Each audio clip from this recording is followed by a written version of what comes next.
Hi guys, எல்லாருக்கும் வணக்கம் guys. இந்த வீடியோவில் நம்ம என்ன பார்க்க போகிறோன்னா, கட்டாயம் ஆஸ்திரேலியா அணிக்கு ஆப்போசிட்டாக 5வது டெஸ்ட் போட்டி நாங்கள் தான் வெல்வோம் அப்படின்னு சொல்லிட்டு கோபமாக பேசியிருக்காருங்க. இந்திய அணி இப்போதைக்கு ஜஸ்பிரித் பும்ராக்கு பதில் கேப்டனாக இருக்கும் விராட் கோலி.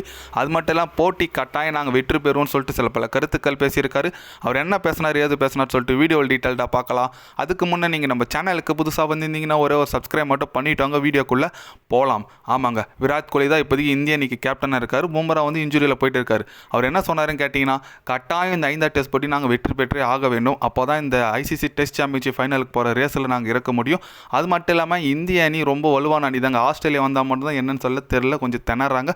பட் இருந்தாலும் பரவாயில்ல, கண்டிப்பாக இந்த போட்டி வெல்லணும்னா நாங்கள் குரூஷியலான விக்கெட்டை டாப் ஆர்டரில் கவாஜாவாக இருக்கட்டும், கான்ஸ்டாராக இருக்கட்டும், லபிஷேனி ஸ்மித் இவங்க விக்கெட்டை எவ்வளோ சீக்கிரம் எடுக்கிறோமோ அந்தளவுக்கு எங்களுக்கு நல்லது. கண்டிப்பாக இவங்களை விக்கெட் எடுத்துகிட்டு டவுன் தி ஆர்டர் விக்கெட்டை நாங்கள் ஈஸியாக எடுத்துருவோம். அதனால் இந்த போட்டி எங்களுக்கு முக்கியமான போட்டினால் கட்டாயம் நாங்கள் வெற்றி பெறுவோம் அப்படின்னு சொல்லிட்டு நம்ம விராட் கோலி ஓப்பனாக பேசியிருக்காரு.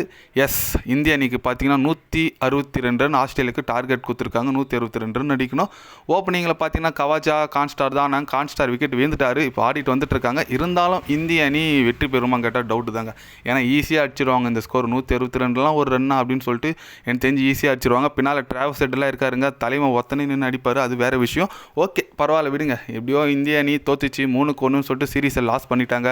10 ஆண்டுகள் பிறகு இப்போ இந்திய அணி பார்த்திங்கன்னா அந்த பார்டர் கவாஸ்கர் ட்ராஃபி தோற்றுருக்காங்க. ரொம்ப ஒரு வருத்தமான ஒரு நியூஸுங்க. ஏன்னா இந்த மாதிரிலாம் ஆடினா கண்டிப்பாக வேலை ஆகாதுங்க. இந்திய அணி இன்னும் ஃப்யூச்சர்லலாம் இந்தமாதிரி டீம்லாம் வச்சுருந்தா ஒன்றும் பண்ண முடியாது. முதல்ல இந்த கௌதம் கம்பீரை டீமில் தூக்கணும். ஏன்னா நீங்கள் சொல்லலாம் பரத் ஒன்றும் மேட்சே முடியல அதுக்குள்ளே பேசுகிறீங்கன்னு சொல்லிட்டு கண்டிப்பாக ஆஸ்திரேலியா அணி 100% வின் பண்ணிவிடுவாங்க. அதில் எந்த விதமான சந்தேகமும் இல்லை. ஓகே விடுங்க, நீங்கள் சொல்லுங்கள், இந்திய அணி வெற்றி பெறுமா பெறாதா? அது மட்டும் இல்லாமல் பும்ரா இல்லைங்க. பும்ரா இருந்திருந்தால் கூட பரவாயில்ல. பும்ராக்கு இன்ஜுரி, அவர் இருந்தால் கூட ஓரளவுக்கு போராடி இருப்பார். அவர் இல்லாதனால ரொம்ப வருத்தமாக இருக்குது. கண்டிப்பாக இந்திய அணி தோல்வி உறுதி, அது தெரிஞ்ச விஷயம் தான். இருந்தாலும் பார்க்கலாம். அடுத்து வரப்போது என்ன, இங்கிலாந்து சீரிஸ் தாங்க வெயிட் பண்ணி பார்க்கணும். இந்த பார்டர் கவாஸ்கர் ட்ராஃபி ஜஸ்பிரித் பும்ரா ஒரு ஆளாக கஷ்டப்பட்டு உழைச்சார். ஆனால் பட் அவரால் பலன் கிடைக்கல. உழைச்சதுக்கு என்ன பண்ணுறது, இதுதான் நடக்கிறது.